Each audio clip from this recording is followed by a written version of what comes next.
Explaining Stalker to the girlies so you can finally watch it. So girls can finally watch it. That one line right at the start of her video is what set the whole thing off. Because Jenny Hoyos just posted something that got so much backlash, she did something she has never done before. She turned off her comments. And this is a girl who gets brutal comments about her looks and her clothes every single day and leaves them all up. People keep commenting that I look chopped. So when the comments went off, everyone knew this one was different. Let's get into it.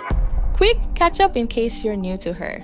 Jenny Hoyos blew up on YouTube Shorts making fast Mr. Beast style challenge videos with her mom. Then she got a bit older and moved over to TikTok.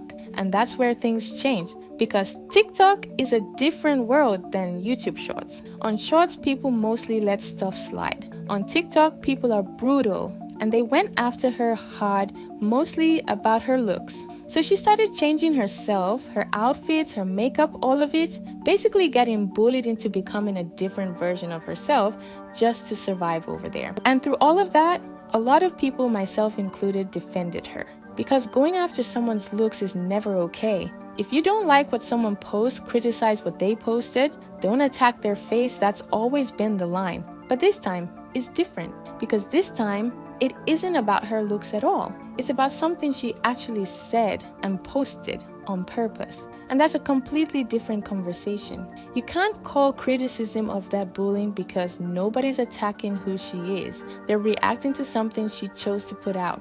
So even the people who've spent months defending her from the hate are looking at this one going, yeah, okay. So here's what happened. Jenny posted a video called Soccer Positions Explained as Makeup. And on paper, that's fine. You can explain soccer with anything. Food, trophies, whatever. Comparing it to makeup isn't the problem on its own. The problem is the very first line. Explaining Stalker to the girlies so you can finally watch it. The soccer team has 11 players on the pitch, but if you're new to soccer, then looking at it like this might be a little confusing, so it might be easier if you look at it like a full face of makeup. First up is the goalkeeper, whose main job is to stop the ball from going into the net, and they're also the only players who are allowed to use their hands, but only in this box called the penalty area. The soccer to makeup thing itself is harmless, but go back to how she opened it. Explaining soccer to the girlies so you can finally watch it. Not for anyone who doesn't know soccer, not for people new to the sport, specifically girls, so they can finally watch it. Like, girls don't already watch soccer. Like, there isn't an entire women's league. Like, the only way a girl could possibly understand the sport is if you dumb it down into makeup for her. That's the part that got people. She took a normal idea and wrapped it in this assumption that women need soccer explained to them like children, and she picked makeup as the thing to explain it with, which only doubles down on it, because now the message is basically girls can't grasp this sport, but they'll definitely understand it if we translate it into lipstick and foundation. It's two stereotypes stacked on top of each other in one sentence. And if she just said, for anyone new to soccer, none of this happens. It's the word choice. It's specifically aiming it at girls and specifically framing it as them finally being able to watch. That turned a harmless makeup comparison into something people found genuinely insulting. And people were not having it. The comments filled up fast. Thousands of people saying she was setting feminism back. And the best response came from the women who actually play soccer. They flooded the replies going, funny, because I'm the goalkeeper, or I'm the striker, naming their real positions, quietly proving how ridiculous it was to assume girls don't understand the game. Jenny, we are not stupid. I mean, how sexist can you be? You are literally a woman yourself. And that's the thing that made it worse for a lot of people. It wasn't a guy making this video. It was a woman telling other women that they need a sport broken down into makeup before their brains can handle it. Coming from a female creator who has faced plenty of sexism herself, people expected her to know better. So the backlash got loud enough that Jenny did the one thing she never does. She turned off her comments, and that told everyone this was serious, because she leaves up the nastiest comments about her appearance without blinking. This is the video she decided to hide from. When the comments went off, people just moved to her newer videos and kept going. So eventually she posted a full apology, 3 minutes long. I never wanted to make an apology video, but I think it's important to take accountability for your mistakes, and I am 100% in the wrong. And that's actually a strong start. 100% in the wrong. No excuses, no sorry if you were offended. Straight up admitting it. If she'd stopped there, this would have been a clean apology. But then she explained where the video came from. She said a couple months back she went to the World Cup, watched 10 matches, and knew nothing about soccer going in. And the way she got her head around it was thinking of it in makeup terms. And honestly, that part's fair.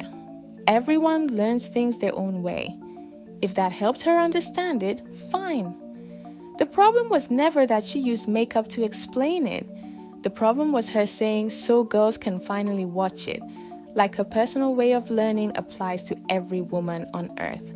But then the apology took a turn that made people even angrier because she brought up her breakup. And when I went, I was going through a really bad breakup, and it was really hard for me, and I don't want to use this as an excuse. And people did not take that well at all. Because what does a breakup have to do with the video? Nobody was asking why she went to the World Cup. They were asking why she worded it the way she did. Bringing up the breakup felt like turning an apology into a sympathy pitch. Now here's a detail that confused people. She turned the comments off, but she never took the actual video down.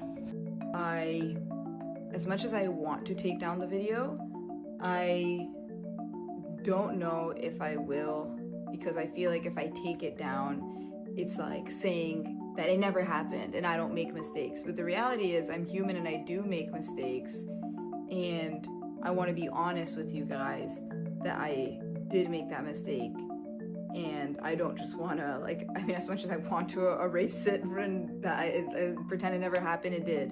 And that leads to the theory a lot of people landed on, that maybe this was on purpose. Because here's the thing, Jenny is not new. She's been doing this for years. She knows exactly how the internet reacts. She knows that assuming girls can't understand soccer is going to make people angry. So some people think the whole video was built to farm outrage because her views had been dropping ever since the breakup. And nothing brings views back like controversy. Now, to be fair, that's just a theory.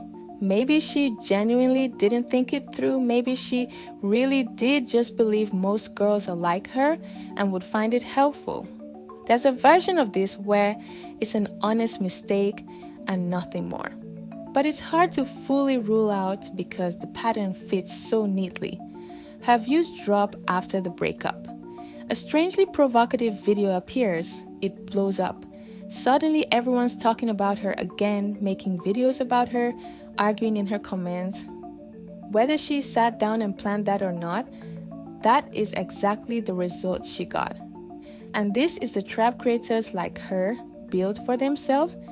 Once you've been around long enough and you clearly know how the internet works, people stop giving you the benefit of the doubt.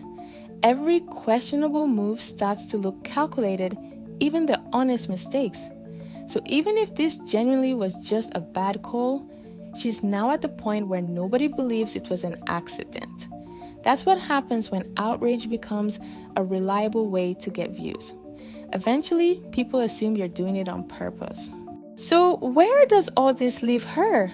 Honestly, not cancelled. That word gets thrown around way too easily. This isn't some unforgivable thing that ends her career. It's a bad video, a shaky apology, and a couple of eye-roll moments stacked on top. But it is fair to criticize.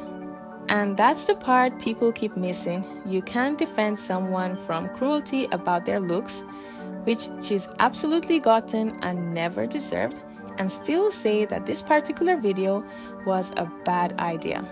Those two things can both be true. Standing up for her against bullies doesn't mean she gets a free pass when she actually does something worth calling out. The honest red is this.